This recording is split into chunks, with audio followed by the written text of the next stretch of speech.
Stefan. Podcast Pojok Kantor. Ya, Mas Stefan. Halo. Halo Mas Apa Stefan. Oh, salaman. Enggak briefing dulu mau salaman ya. Oh, Oke. Gimana Mas Stefan? Sehat? Kabarnya gimana? Alhamdulillah baik. Alhamdulillah sehat. Mungkin Mas Stefan bisa nih dikenalin diri dulu nih ke penonton kita yang sampai 3014 penonton. Oke. Ya, boleh silakan dihadap kameranya.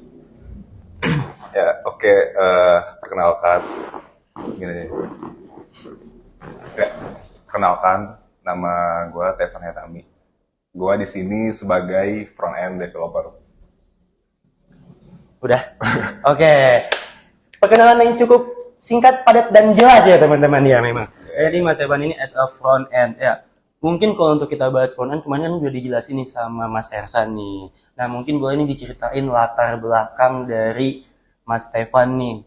Dari awalnya entah lulus sekolah atau lulus kuliah sampai sekarang menjadi seorang front end nih Mas. Oke. Jadi, kalau ini ya latar belakang ya. Ya. Jadi, kalau latar belakang sendiri, gue sekarang kenapa bisa jadi front end itu sebenarnya dimulai dari waktu gue sekolah. Ah, sekolah. Gue kebetulan sekolah itu ambil IT, RPL. Terus setelah itu gue ketika lulus itu udah langsung kerja. Oh, langsung kerja. Jadi lulus sekolah tuh langsung kerja? Langsung kerja. Oh iya. Nah terus ketika awal kerja itu gue sempet magang dulu di salah satu perusahaan di Jakarta Selatan. Nah terus pada saat magang itu gue role-nya itu sebagai full stack. Full stack. Full stack itu apa tuh Mas? Kalau bisa jelasin. Nah kalau full stack itu sebenarnya kalau lu udah tahu ya ada front end ada Iya, itu tahu front end, back end. Nah, kalau full stack itu dia jadi dua-duanya gitu. Oh, front end dan juga back Yang end. ngerjain front end dan juga yang ngerjain back end. Depan belakang tuh ya, front back gitu kan. Yes. Nah itu gue di situ kerja selama 2 bulan. 2 bulan, oke. Setelah itu gue habis magang itu nganggur dulu 5 bulan. Oh, jadi setelah magang break dulu lah ceritanya. Kan? Nah kemudian di awal 2018 itu gue dapet pekerjaan. Nah yang kebetulan itu kerjaannya sebagai front end. Sebagai front end. Ya. Jadi gue ngoding front end itu udah dari 2018. Dari 2018 berarti kehitung sampai sekarang tuh sekitar 6 tahun. 6 tahun ya, 6 tahun. Ya cukup lama berarti ya untuk sebagai front end ya sebenarnya. 2018 sampai 2024 itu berarti setelah lulus langsung kerja seperti itu. Betul. Maaf nih Mas, kalau boleh tanya nih, berarti untuk perkuliahan, dunia perkuliahan atau gimana? Oke, untuk kuliah sendiri gue sekarang lagi kuliah. Oh, kuliahnya sekarang. Gue itu termasuk ke orang yang gap year ya. Ada gap. Ah iya benar-benar, gap year. Nah, gue mulai kuliah itu di awal tahun 2020. Itu gue kuliah ini kelas karyawan. Kelas karyawan ya. Sekarang juga gue masih kuliah nih. Oh masih? Iya. Semester berapa Mas? Mau masuk semester 8. Oh berarti udah mau akhir ya? Udah mau Ini emang, ini kalau menonton kalau kalian tahu, sebenarnya nih Mas Stefan ini adalah abang kandung dari Mas Ersan. Jadi emang sama mereka juga, front end juga, terus kuliah di akhir tahun juga menuju semester 8 ya kan. Emang ya kan abang kandungnya Mas Betul. Ersan kan? Betul kan. Terus gimana untuk perkuliahannya? Jadi kebetulan kan kalau kuliahnya gue ambil kelas karyawan. Nah, kalau kelas karyawan ini dia kuliahnya itu online. Oh online, ngambilnya ke Jadi, online. nah biasanya 1 minggu itu ada 6 matkul. 6 matkul ya. Senin, Selasa, Rabu itu satu matkul total jadi 3 matkul itu online. Terus yang sisanya 3 ini itu biasanya offline. Hari Sabtu. Oh offline-nya di weekend. Di weekend. Ya. Jadi kalau masalah kuliahan sih nggak ngeganggu sih. Nggak keganggu, masih aman lah. Berarti aman. selama 6 tahun as a front end terus berarti kurang lebih kuliahnya udah jalan mau 4 tahun ya. Ya. Itu beneran berarti nggak mengganggu waktu kerja ataupun kuliahnya, masih balance lah ya. Balance. Nah, kalau ngomongin soal 6 tahun berarti Mas Stefan ini bisa dibilang ini udah levelnya senior nih. Udah levelnya udah tinggi. Ibaratnya kalau kata orang mah raja terakhir tuh. Raja terakhir udah raja lah ibaratnya. Untuk udah jadi level senior ini dan walaupun kuliahnya ini kan ibaratnya dari SMK dulu nih baru lulus sekolah, Betul. terus jadi front end dulu nih. Berarti kan udah level senior. Nah, dan kuliahnya ini pun belakangan, jadi dibandingin sama pekerjaan. Sebenarnya menurut Mas Stefan itu kuliah itu penting atau nggak penting sih sebenarnya as a programmer gitu? Jadi as a programmer kuliah itu penting atau enggak? Iya. Oke, di sini gua ngomong untuk programmer yang ada di Indonesia ya, yang bekerja di Indonesia. Nah, pas di kantor yang lama itu gua kan belum kuliah. Nah, terus gua pernah dikasih nasihat sama atasan gua. Katanya gua harus kuliah. Kenapa? Karena sebenarnya kalau nggak kuliah juga sebagai programmer kan bisa ya. Bisa Otodidak lah, belajar sendiri lah ya. ya. Cuma kalau kasusnya di Indonesia ini masih banyak perusahaan-perusahaan yang masih nganggap kuliah itu penting. Iya benar.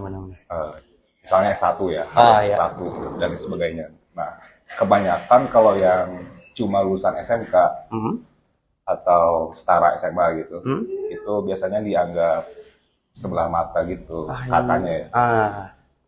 Efek rumah kaca ya. Ya, Sebelah mata. sebelah mata. Iya. Nah, makanya kalau dibilang penting nggak penting sih, menurut gua ada pentingnya juga sih. Ya untuk kerjaan kedepannya gitu, jadi lebih gampang. Gitu. Iya. Dan juga kan kalau nggak salah ya, di LinkedIn itu ada fitur buat ngefilter. Iya benar. Ini mau yang didahulukan lulusan mana dulu nih? Iya Misalkan benar. S1 ya. Iya. Jadi kan kalau yang lulusan SMK dia gak ke ini ya, gak kesaring ya. Benar. Berarti emang kuliah ini sebenarnya ya emang sangat amat penting ya. Bahkan bukan untuk programmer saja, tapi untuk beberapa mungkin di jurusan-jurusan lain. Selain untuk pekerjaan ya nggak ada salahnya untuk nambah wawasan, ya nggak sih? Ya, betul. Jadi mungkin di SMK kita lebih banyak prakteknya atau ininya, tapi untuk di kuliah kita lebih teorinya tuh seperti apa. Yes. Ada banyak ilmu baru lah yang kira-kira yang nggak bakal sia-sia sih, namanya juga belajar ya Mas ya. Untuk seorang programmer ini sebenarnya kan bisa belajar sendiri nih, bisa belajar otodidak. Nah, kalau dari Mas Stefan sendiri ada nggak sih fenomena atau pengalaman-pengalaman belajar sendiri terkait pemrograman ini? Sebenarnya kalau belajar sebagai programmer itu kita selalu belajar ya. Walaupun udah kerja beberapa tahun itu kita selalu belajar. Nah, kalau terkait belajar otodidak, nah itu gue sebenarnya dapat ilmu itu lebih banyak belajar otodidak. Belajar otodidak. Yang diaplikasikan ke dunia industri ya. Iya. Belajar itu kebanyakan otodidak ya. Yeah. Cuma selain itu, belajar itu gue itu belajar banyak dari kerjaan juga. Contohnya ada beberapa kasus yang belum gue pernah tangani. Nah, ketika gue menyelesaikan kasus tersebut, itu gue kan sambil belajar juga ya. Nah, jadi sebenarnya banyak sih untuk belajar ini ya sebagai programmer. Gak cuma di sekolah atau nggak cuma di suatu instansi atau apa, tapi seiring berjalannya waktu, seiring berjalannya aktivitas pekerjaan kita juga ada hal-hal baru nih yang bisa kita dapat kayak gitu. Apalagi sekarang kan ada ini kan, yang AI itu. AI. OpenAI ya. Benar. ChatGPT dan lainnya segala macam. Memang itu ya bisa ngebantu kita banget sih sebagai programmer dan segala macamnya. Tapi nih Mas, misalnya nih Mas, gue kan sekarang kan host ya, bukan sosmed, gue kan host nih. Gue pengen switch karir nih jadi programmer. Kira-kira gue harus belajarnya di mana Mas? Lu mau switch karir? Iya. Jadi kalau belajarnya itu kalau bisa lu ada mentor sih. Ada mentor. Kalau lu mau lu bisa ikut bootcamp. Kan sekarang udah banyak bootcamp. Iya, udah banyak banget ya. Atau kalau enggak lu bisa ikut kelas online. Kelas-kelas online. Atau bisa juga belajar dari YouTube. Iya sih benar. Kau lihat Sesimpel dari Mas Ersan kemarin kan, bahkan dia apa yang udah dipelajarin dia nge-share di YouTube. Ya. Terus Mas Torik juga SUI UX pun apa yang udah dipelajarin, nah dia nge-share di YouTube. Nah, Mas kapan nge-share di YouTube ya Mas? Biar saya belajarnya langsung aja ini. Atau kita ganti gak usah podcast, kita kayak belajar programmer aja kali ya Mas ya. Wah nih, Boleh. jadi perkenalkan ini adalah Stefan, mentor programmer host Rizky seperti itu. Halo mentor. Sehat Pak mentor. Alhamdulillah. Kayaknya ini bukan podcast lagi ya, jadi kayak udah nih matiin aja kamera, kita mau belajar programmer nih biar jadi switch karir. Tapi kan berarti sekarang kan front end ya Mas ya.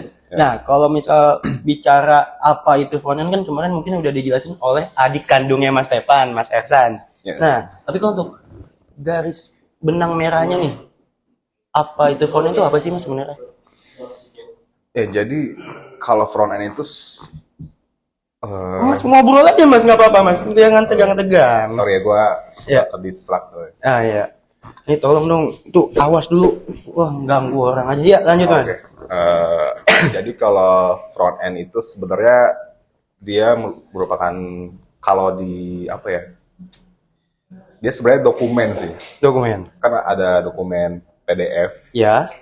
Nah, kalau website itu dibangun menggunakan dokumen HTML, basis ya.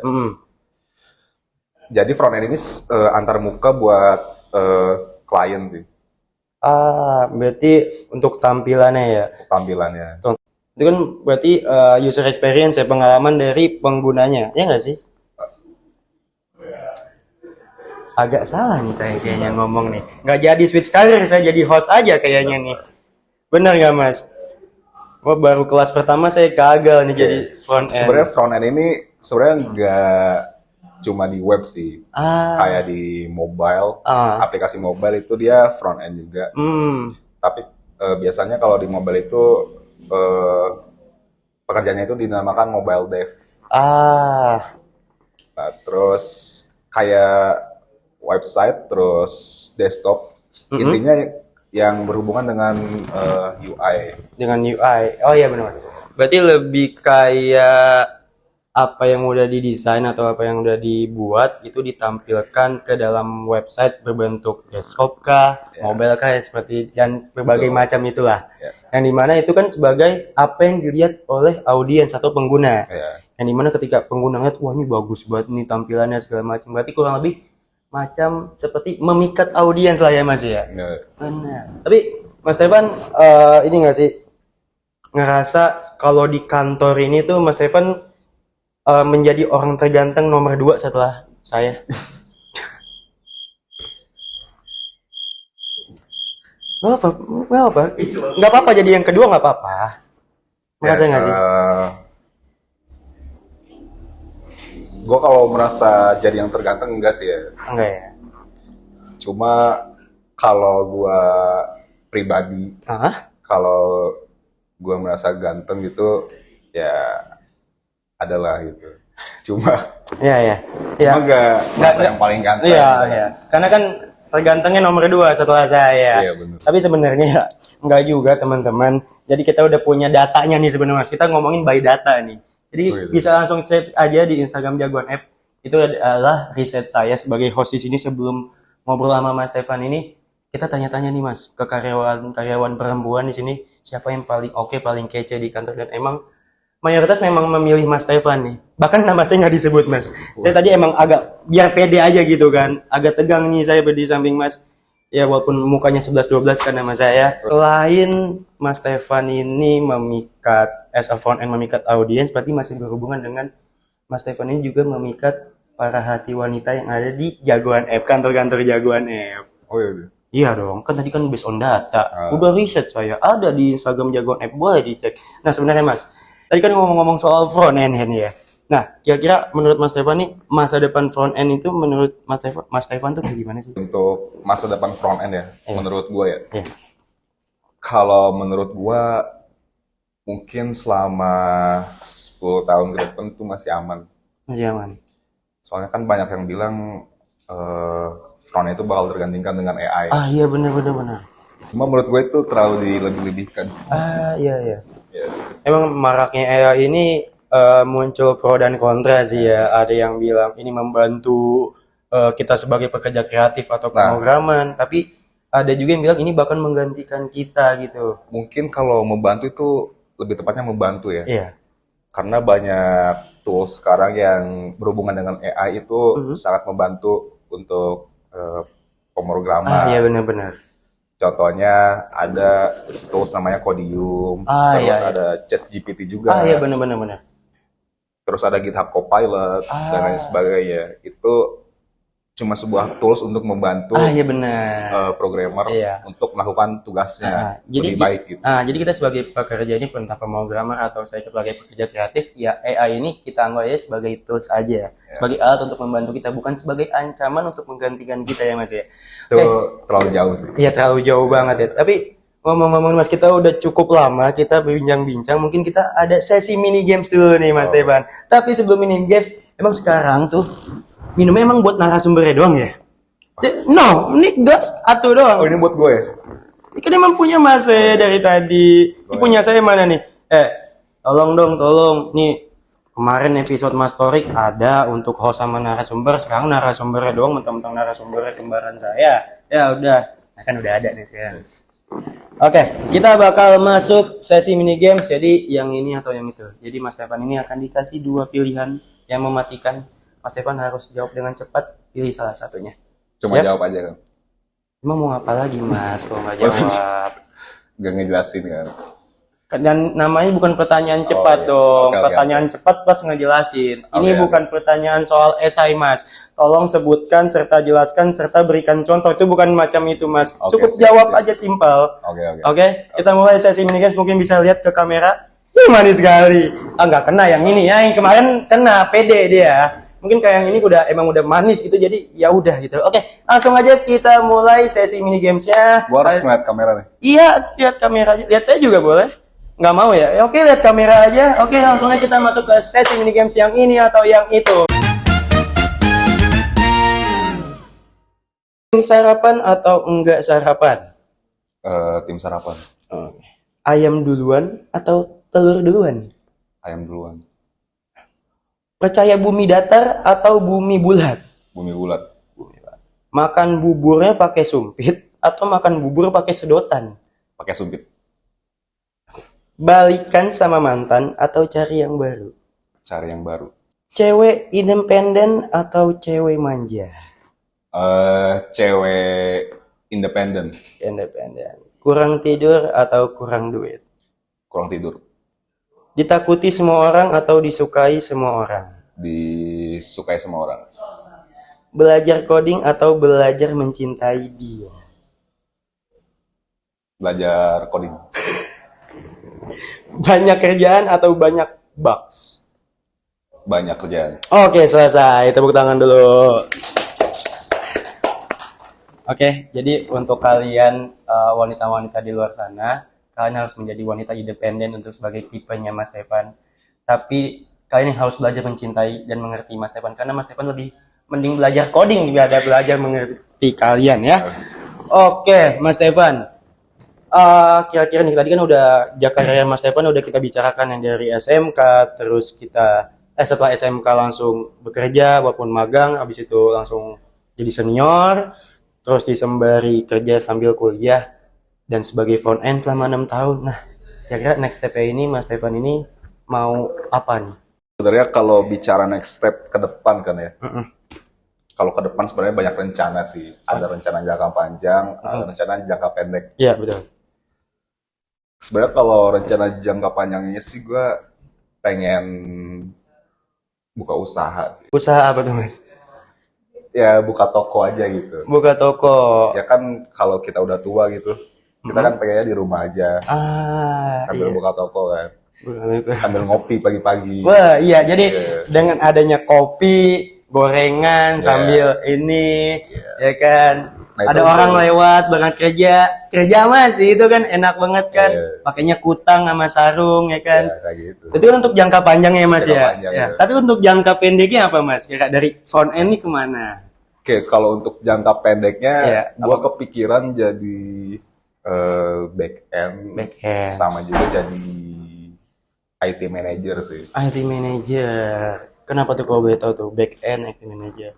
Ya kalau sebenarnya kalau back end itu gue tertarik memperdalam aja. Soalnya kan kalau misalkan kita back end, gue kan udah bisa front end nih. Iya. Kalau misalkan bisa back end juga, ya gue bisa bikin aplikasi yang Benar-benar utuh gitu. buatan dari Mas Evan sendiri ya. Oke. Terus juga gue pengen tahu aja sih kesulitan-kesulitan back end apa. Benar. Terus ada apa aja sih di back end ini. Berarti memang agak relate ya dari front end ke back end. Yang dimana Mas Evan sudah memikat memikat audiens. Nah, ketika audiens sudah terpikat sama Mas Evan ingin dijaga sepenuh hati. Nah, setelah udah dijaga sepenuh hati untuk mempelajari lebih dalamnya, wah, udah mantep banget itu. Tapi ingat teman-teman, untuk kamu yang mau Mas Evan, jadi Mas Evan ini emang pemikirannya ke depan. Soalnya tadi pilihnya daripada baikan sama mantan, mending kita cari yang baru kayak gitu. Nah, Mas Evan, nah mungkin boleh diceritain nih ke audiens, kira-kira apa sih yang dirasain atau apa sih perasaannya Mas Evan setelah bekerja cukup lama di Jagoan App? Oke. Sebenarnya untuk kesan-kesan itu banyak ya. Soalnya banyak yang terjadi gitu di antara kami. Ini agak sedih ya teman-teman, nanti tolong editor background sedih. Ya kalau kesan-kesan Ya Mas, kesan-pesan Mas. bentar ya, sorry. Iya, saya juga agak over gitu Mas. Ya, kesan-pesannya apa nih Mas? Ya, banyak yang terjadi di Jagoan App. Ya. Nanti backsound lagi ya. Sebenarnya gue kerja di Jagoan App itu senang sih. Senang karena yang pertama itu kita sebagai tim itu saling support satu sama lain. Terus juga kita saling backup dan juga saling pengertian gitu. Makanya kan kalau kita lihat ketika ada klien, itu kan kerjanya selalu dikerjakan cepat ya. Iya. Nah itu dari teamworknya itu bagus. Jadi selain dari teamwork yang bagus, suportif banget dan saling pengertian, jadi untuk mengerjakan sesuatu itu jadinya satset gitu, cepat. Jadi apapun yang dibutuhkan klien tuh dari kerja sama tim di Jagoan itu emang langsung, kalau bisa kita selesai sekarang. Ya, gitu. Di saling pengertian ya. Jadi untuk teman-teman semua, langsung aja untuk kalian yang mau Mas Evan. Jadi Mas Evan ini memang saling mengerti banget sama perasaan seseorang, seperti itu. Ya mungkin cukup sekian perbincangan kita yang cukup panjang dari sini, dari banyak yang udah kita perbincangkan di sini. Untuk teman-teman semua, jangan lupa untuk like, komen, dan subscribe. Dan kalian kalau masih penasaran sama cerita-cerita unik kantor-kantornya, atau masih penasaran sama orang-orang seperti Mas Evan seperti ini, iya, langsung aja subscribe juga. Jangan pantengin terus. Salah ngomong. Jangan lupa untuk pantengin terus YouTube-nya Jagoan App. And see you in next episode. Dadah.